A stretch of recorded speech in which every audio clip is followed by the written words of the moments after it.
यह सूचना केवल हमारे विचार हैं, वित्तीय सलाह नहीं। निर्णय लेने से पहले खुद शोध करें। किसी भी लाभ या हानि के लिए हम उत्तरदायी नहीं हैं।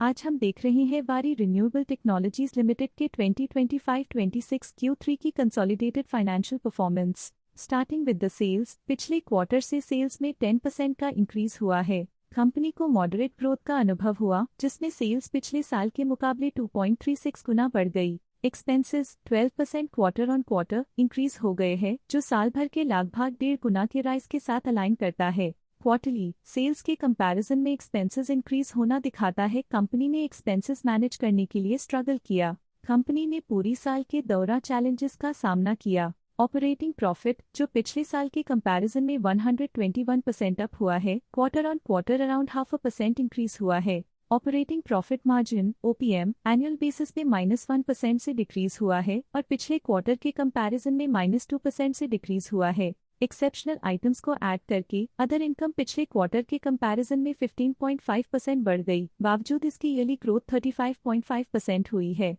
इंटरेस्ट एक्सपेंसेस पिछले क्वार्टर से -5.5% डाउन हुआ, लेकिन ईयर ओवर ईयर इंक्रीज 2% हुआ है। डिप्रिशिएशन कॉस्ट में क्वार्टरली -3% का डिक्लाइन देखने को मिला और ईयरली बेसिस पे 30% का इंक्रीज देखा गया। प्रॉफिट बिफोर टैक्स एनुअली 124% बढ़ा, लेकिन प्रीसीडिंग क्वार्टर से 1% बढ़ा है। इस साल कंपनी ने 24.5% टैक्स पे किया और क्वार्टरली कंपनी ने 24% टैक्स पे किया है। नेट प्रॉफिट ने ईयर ऑन ईयर 125% का इंक्रीज दिखाया, लेकिन लास्ट क्वार्टर से 3% का इंक्रीज हुआ है। इस क्वार्टर में कंपनी का परफॉर्मेंस ठीक रहा, ऑपरेशनल एफिशिएंसी में कुछ सुधार हुआ है। वहीं अगर एनुअल एनालिसिस की बात करें तो इस साल कंपनी का परफॉर्मेंस काफी अच्छा था। अर्निंग्स पर शेयर EPS में साल भर में अप्रॉक्स 2 गुना का इजाफा देखा गया, जो कंपनी की बेहतर परफॉर्मेंस को दिखाता है। लेकिन क्वार्टरली में 3% की बढ़ोतरी भी नजर आई। इस क्वार्टर में कंपनी का EPS ठीक रहा, ऑपरेशनल एफिशिएंसी में कुछ सुधार हुआ। वारी रिन्यूएबल टेक्नोलॉजीज लिमिटेड के फाइनेंशियल स्नैपशॉट को रिव्यू करते हुए कुछ मुख्य ट्रेंड्स सामने आए हैं, जो कंपनी की परफॉर्मेंस पे रोशनी डालते हैं। दिसंबर 2022 से दिसंबर 2025 तक वारी रिन्यूएबल टेक्नोलॉजीज लिमिटेड की फाइनेंशियल जर्नी में सबसे पहले बात करते हैं सेल्स की। इस साल सेल्स में 106% की वृद्धि हुई है और पिछले 4 सालों में लगभग 7 गुना की वृद्धि हुई है, जो एक निरंतर अपवर्ड ट्रेंड को दर्शाता है। पिछले 3 साल से सेल्स लगातार बढ़ती जा रही है, जो मार्केट एक्सपेंशन और कंज्यूमर डिमांड में वृद्धि को दर्शाता है। अब बात करते हैं एक्सपेंसेस की। इस साल एक्सपेंसेस 47.5% बढ़े हैं और 4 सालों में लगभग 5 गुना का इजाफा हुआ है। इस साल सेल्स में एक्सपेंसेस के मुकाबले ज्यादा वृद्धि हुई है, जो अच्छी प्रॉफिटेबिलिटी को दर्शाता है। ऑपरेटिंग प्रॉफिट का सफर स्टेडली ऊपर चढ़ रहा है। इस साल लगभग 3.5 गुना की बढ़ोतरी के साथ और पिछले 4 सालों में लगभग 15 गुना का नोटिसेबल राइज हुआ है। पिछले 3 साल से ऑपरेटिंग प्रॉफिट लगातार बढ़ रहा है, जो कॉस्ट मैनेजमेंट और ऑपरेशनल कुशलता को दर्शाता है।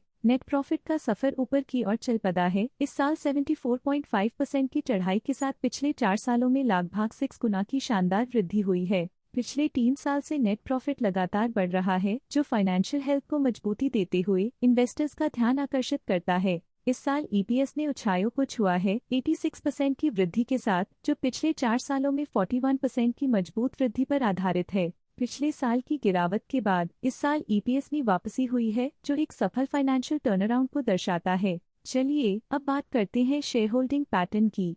शेयर होल्डिंग रिपोर्ट्स कुछ इस प्रकार की हैं, जो के तक चलता है। ये रिपोर्ट कंपनी के शेयर्स की डिटेल्ड जानकारी देता है, जिसमें promoters, promoter groups, foreign investors, public investors और सरकारी एंटिटीज शामिल हैं। जब कंपनी के शेयर्स का अधिकतम हिस्सा प्रमोटर्स, FII, DII या गवर्नमेंट के पास होता है, तब ये माना जाता है कि कंपनी मजबूत हाथों में है, जो स्थिरता और मजबूत समर्थन को दर्शाता है और इस मार्केट की स्थिरता बनी रहती है।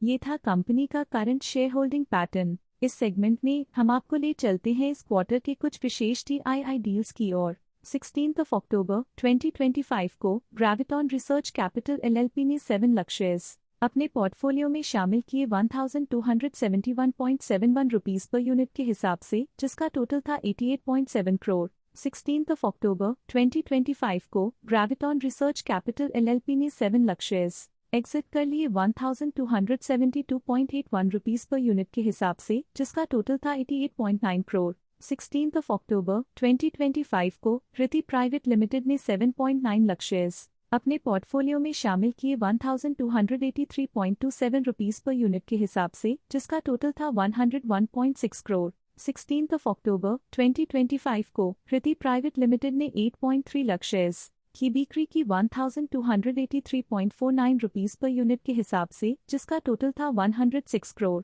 16th of October 2025 को जुनोमंता फिनसोल प्राइवेट लिमिटेड ने 9.2 लाख शेयर्स खरीद लिए 1287.13 रुपीस पर यूनिट के हिसाब से, जिसका टोटल था 118.4 करोड़। 16th of October 2025 को जुनोमंता फिनसोल प्राइवेट लिमिटेड ने 9.2 लाख शेयर्स पोर्टफोलियो से हटा दिए 1287.76 रुपीस पर यूनिट के हिसाब से, जिसका टोटल था 118.4 करोड़। 14th of October 2025 को ग्रेविटॉन रिसर्च कैपिटल एलएलपी ने 5.9 लाख शेयर्स इन्वेस्ट किया 1278.04 रुपीस पर यूनिट के हिसाब से, जिसका टोटल था 75.4 करोड़। इस क्वार्टर के DII डील्स के विश्लेषण को समाप्त करते हुए हम उम्मीद करते हैं कि आपको ये जानकारियां नई इंसाइट्स प्रदान करती होंगी। आज के लिए फाइनेंशियल सेक्टर में इतना ही। देखने के लिए धन्यवाद।